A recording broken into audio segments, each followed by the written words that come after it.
Vi står her med en af de mest ventede titler, som vi glæder os til op til vinteren kommer, hvor vi skal sidde og klikke os væk. Det er XCOM Enemy Unknown. Der er 2 XCOM-spil. Man forstår det ikke helt, men Garth han ved mere om det. Garth, how are you doing? Good day, Pixel.tv. Nice.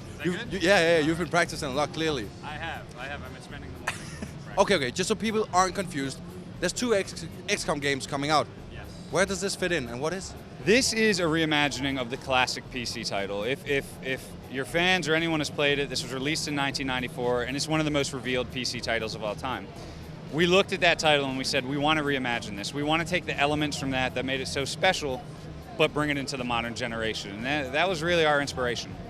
What was like the points where you knew, okay, this we can do so much better with what we have at hand now?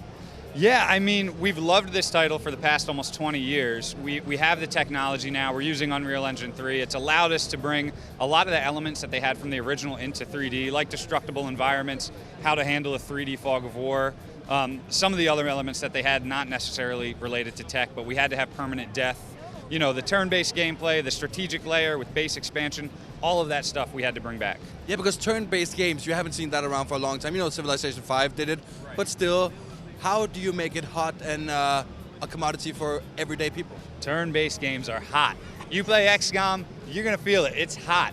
And you know, turn-based games have rich, deep gameplay, and they offer something a little different than, you know, an action or a shooter that's all about Twitch-based game, just holding on to the fire button. Those games are great, and we love them, but we feel like there is a unique opportunity to offer something fresh, innovative, deep gameplay on the consoles and on PC. What will people be able to expect game mode-wise in the game? Well, there's almost like 2 games in one, and you sort of mash them together. You have the strategy layer, where it's your secret underground base, and that's where you conduct research, build items, weapons, armors, vehicles. You can even do base expansion. You can build interceptor jets to take down UFOs. That's a lot, right? That's only half the game. Then you have another half that's tied to the headquarters. You want to bring your individual troops into battle with the aliens, and as you wipe them out and defeat them, you're going to find new types of loot, alien corpses, things to bring back to the headquarters, and then that's where you can evolve and build new weapons and tech to take on the aliens.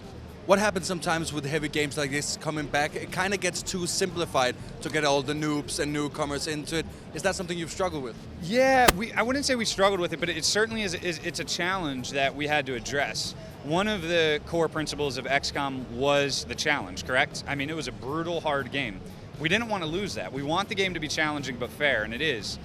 At the same time, though, we need a level of intuition and accessibility to be able to get into the game. And I know accessibility is usually a dirty word, but I will promise the gamers, both on console and PC, that depth of gameplay is still there. But just a quick little story. When I played the original XCOM, I was sitting on that starting screen, and there was like 6 or 7 options on the right with Earth hanging in the universe.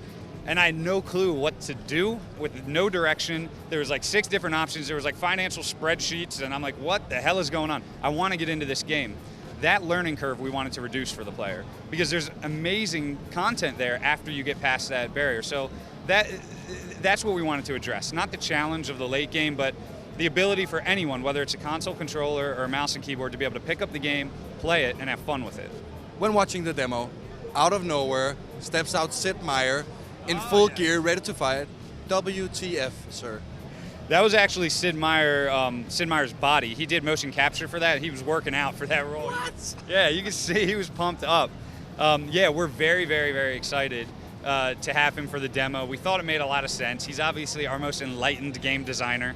So we wanted somebody that could mind control the aliens. He was perfect. He was a perfect one to do it. Will he feature in the final game? You will have to wait and find out. Just talk quickly about all these nominees that you've got here. How is that to comprehend? You know, it's tough to comprehend. This is just a perfect testament to the team. We have an amazing team back at Firaxis, and they put in a lot of hours and a lot of time. And you're in your development bubble for a while. You don't know how people are going to react. So this is just, it blows us away, and we're honored that people are accepting the game and liking it. When will the game be out? Game will be out on October 9th for Xbox 360, PlayStation 3, and PC.